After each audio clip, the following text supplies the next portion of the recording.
Hola a todos y bienvenidos de nuevo a este curso práctico de Python desde cero. Hoy vamos a hablar de las APIs.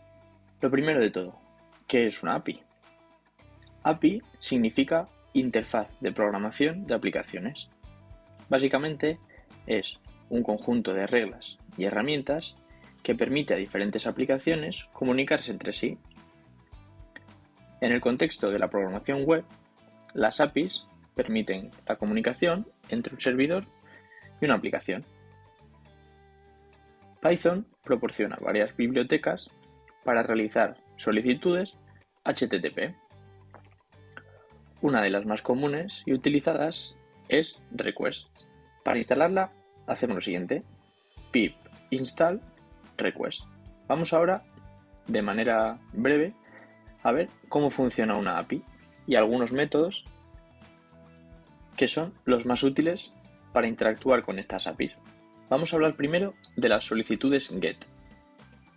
Una solicitud GET generalmente es una petición en HTTP que se utiliza para recuperar información de un servidor web.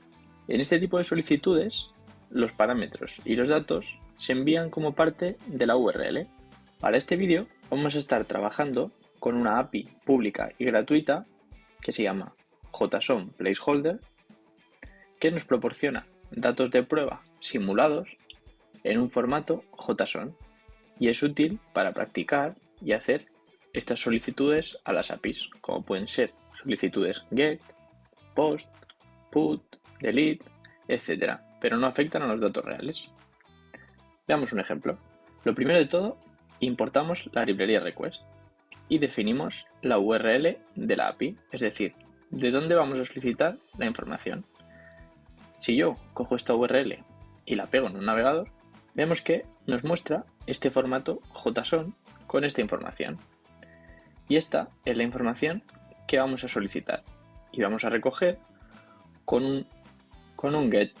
Para hacer el GET de esa información de la API, simplemente utilizando request.get y le pasamos la URL. En este caso vamos a ver un ejemplo muy sencillo. Lo primero, si la respuesta que nos da al hacer un GET sobre esa URL, su status code es igual a 200, vamos a coger esa información y con .json leemos el JSON y lo convertimos en un diccionario de Python. Sin embargo, hay que tener en cuenta que puede que en la API la información no tenga un formato JSON. Simplemente en este código, en caso de que el status code de nuestra request sea 200, pues nos va a mostrar la información. En caso contrario, nos va a decir que ha ocurrido un error y nos va a devolver el código de ese error. Si lo ejecutamos, vemos que efectivamente, como no ha habido ningún error, nos muestra la información. Si nos vamos a la página, vamos a buscar el ID1. Si vemos el ID1, nos dice el nombre es Lynn Graham. Y efectivamente así es. ¿Qué significan estos status code? Bueno, básicamente los podemos agrupar en estos 5 grupos. Cuando el status code va entre 100 y 199, suelen ser respuestas informativas. Cuando va entre 200 y 299, es que todo ha ido correctamente. Cuando la respuesta es entre 300 y 399, quiere decir que nos está redireccionando a otra URL. Cuando está entre 400 y 499, quiere decir que ha habido un error con el cliente. Dentro de estas, por ejemplo, está un error muy conocido, que es el 404, que quiere decir que no ha encontrado. Y el último tipo, con respuestas entre 500 y 599, es cuando ha ocurrido un error en el servidor. Algunos métodos útiles para ver información de las respuestas son los siguientes. Con .text nos devuelve el texto completo sin formatear. Como habíamos visto, si hacíamos .json, nos lo convertía directamente a un diccionario de Python. Si accedemos al atributo headers de la respuesta, veremos las cabeceras y podemos acceder a la información que nos dan en esta API. Vemos que tiene un formato de diccionario de Python. Si accedemos a alguna de estas claves, como por ejemplo date, nos devuelve la fecha cuando se realiza la petición. La clave content type nos devuelve el contenido. En este caso nos está diciendo que es un JSON. Con la clave server podemos ver el servidor. Sin embargo, hay que tener en cuenta que estas claves van a variar según la API que estemos utilizando.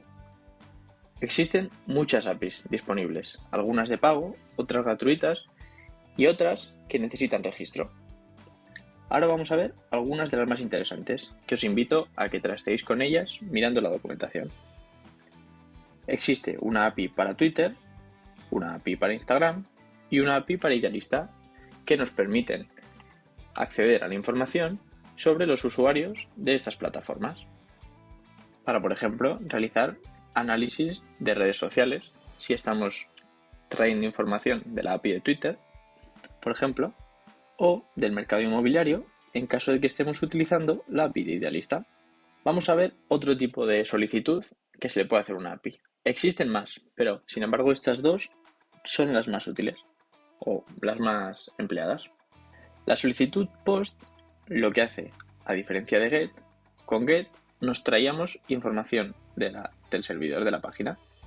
Pues con POST vamos a hacer lo contrario. Vamos a enviar datos al servidor para que sean procesados y para que estén disponibles. Estos datos se envían como parte del mensaje HTTP. Esto nos permite enviar datos más grandes y complejos que no se deben incluir directamente en la URL. Vamos a ver cómo funciona.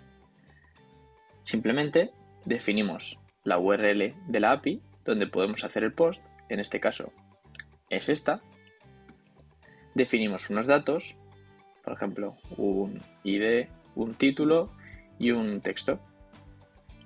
Y simplemente para hacer el post lo que hacemos es request.post URL y en el parámetro JSON le pasamos nuestro diccionario de Python con la información, en este caso data.